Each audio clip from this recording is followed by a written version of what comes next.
جی بسم اللہ الرحمن الرحیم، آپ دیکھ رہے ہیں پروگرام ٹوڈیز ٹاک، اور ہمارا یوٹیوب چینل ہے روٹ ٹی وی کینیڈا۔ اور آج 29 اگست ہے۔ پاکستان میں خاص طور پر صوبہ پنجاب میں بے شمار اضلاع میں سیلاب کی جو کیفیت ہے اس سے سب لوگ واقف ہیں، اور ملینز آف لوگ جو ہیں وہ پریشانی کا شکار ہیں۔ اب یہ سارے صورتحال کچھ دنوں میں انشاءاللہ بہتر تو ہو جائے گی، لیکن اس کے بعد کی جو صورتحال ہے وہ اس پر ہم آج بات کریں گے کہ سیلاب کے بعد کی جو صورتحال ہوتی ہے اس میں حکومت کی کیا ذمہ داری ہے اور لوگوں کی کیا امیدیں ہیں، لوگ اس حوالے سے کیا سوچ رکھتے ہیں۔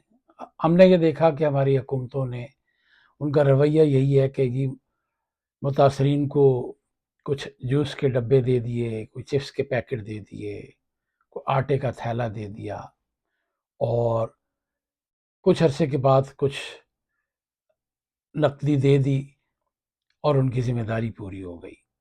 حالانکہ ریسکیو سے اور ریلیف تک جو ہے یہ ایک پورا ایک عمل ہے، ریہیبلیٹیشن کا ایک طویل مدتی عمل ہے۔ جب بھی کوئی آفت آتی ہے تو متاثرہ انسان کو ایک شدید قسم کا خوف جو ہے وہ گھیر لیتا ہے، وہ اپنا گھر مال و دولت کھو بیٹھتا ہے، نفسیاتی طور پر وہ پریشانی کا شکار ہوتا ہے۔ ایسے وقت میں صرف مالی نہیں بلکہ لوگوں کو نفسیاتی طور پر، جذباتی طور پر کسی سہارے کی بھی ضرورت ہوتی ہے، اور ظاہر ہے کھانے پینے اور ادویات کی ضرورت بھی ہوتی ہے۔ وباؤں سے بچنے کے لیے جراثیم کا سپرے ضروری ہوتا ہے، اور کئی ایسے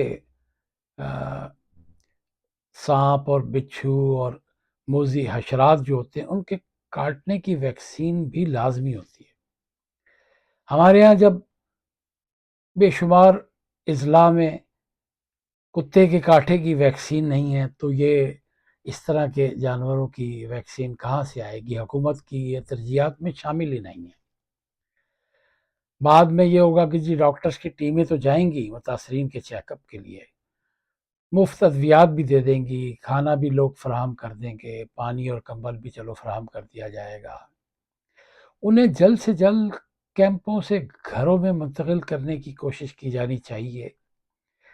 میرے خیال میں یہ سب کچھ حکومت اور کچھ این جی اوز اور مخیر حضرات کو مل کر کرنا چاہیے۔ کئی تنظیمیں بڑی جانفشانی سے کام کرتی ہیں۔ اب سوال یہ ہے کہ موجودہ سیلابی صورتحال میں ہمیں کیا کرنا چاہیے؟ وہ لوگ جو ان متاثرہ علاقوں سے واقف نہیں ہیں انہیں وہاں براہ راست امداد لے کر نہیں جانی چاہیے، بلکہ اس علاقے کی جو تنظیمیں ہیں، فلاحی تنظیمیں، وہ عطیات انہیں دیں، اور وہ لوگ جو پہلے سے وہاں کام کر رہے ہیں۔ اب متاثرین کو پہلے کھانا چاہیے، پھر پانی بھی چاہیے، ادویات بھی چاہیے، خیمے چاہیے، جہاں سردی ہے ظاہر ہے کمبل بھی چاہیے اور کپڑے بھی درکار ہیں۔ اس کے ساتھ استعمال کی بے شمار چیزیں ہیں جو اس وقت یعنی ایمرجنسی میں انہیں چاہیے ہوں گی۔ لوگوں کو ظاہر ہے بیٹریز چاہیے، ٹارچ چاہیے، کچھ نہ کچھ ان کے پاس رات کو یعنی روشنی کرنے کے لیے کچھ ہونا چاہیے، اور خشک خوراک ہونی چاہیے، ترپال وغیرہ ہونی چاہیے۔ ان کے پاس ظاہر ہے اس کو سٹور کرنے کا تو کوئی انتظام نہیں ہے۔ خشک خوراک میں جیسے بسکٹ ہو سکتے ہیں، چنے ہو سکتے ہیں، صابن ہے، اور کچھ ایسی ادویات، پٹیاں جو درد کش ہوں وہ دی جانی چاہیے۔ بہت سارے لوگوں کو ظاہر ہے ایک ایشو بھی آئے گا کہ ہر شخص سیل فون استعمال کرتا ہے۔ پانی میں ظاہر ہے بجلی کا تو سوال ہی نہیں پیدا ہوتا کہ استعمال کی جا سکے، تو وہ اپنے فون کہاں چارج کر سکیں گے؟ اس کا کوئی بندوبست اگر کیا جا سکے تو ظاہر ہے بہت بہتر ہوگا، تاکہ وہ لوگ اپنے عزیزوں سے رابطے کر سکیں۔ رضائیوں کی بھی ضرورت ہوگی اور چادروں کی بھی ضرورت ہوگی. میرے خیال میں کہ لوگوں کو tin food, soup, chocolate, dry fruit, دودھ اور پانی بھی ظاہر ہے فراہم کرنا چاہیے. اور سیلاب کے بعد ملیریا کا بڑا خطرہ ہوتا ہے، اس سے بچاؤ کے لیے چیزیں دینی چاہیے. ڈینگی کا خطرہ ہے، اور بچوں کے لیے بھی بے شمار چیزیں چاہیے ہوں گی، وہ حکومت کو فراہم کرنی چاہیے. اور اس چیز سے گریز کرنا چاہیے کہ چھوٹی چھوٹی تنظیمیں اور حکومت اور وزیر اعلیٰ اور وزراء کوئی چیز اگر کسی کو دے رہے ہیں تو تصویر یا ویڈیو بنانے کی کیا ضرورت ہے.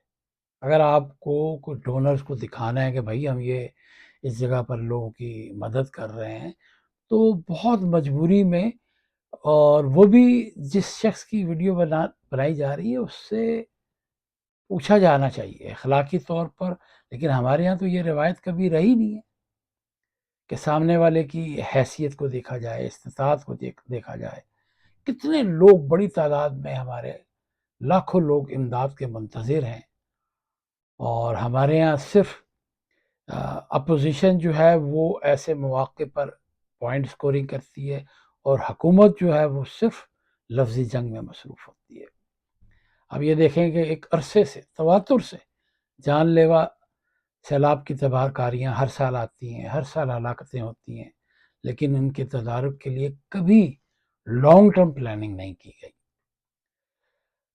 بھاری مقدار میں بارش کے پانی جیسی نعمت کو ہم مسلسل ضائع کر رہے ہیں، اور دریاؤں، ندی نالوں اور جو دیگر آبی گزرگاہیں ہیں اس میں ہمارے ہاں ہاؤسنگ پروجیکٹ کے نام پر بستیاں بنانے کی جو پچھلے 3 یا 4 اشروں سے ایک مجرمانہ غفلت اور واردات کی جا رہی ہے، اور اس کی کھلی چھٹی دی جا رہی ہے، چاہے وہ دریا کا کنارہ ہو یا دریا کی چھوڑی ہوئی زمین ہو.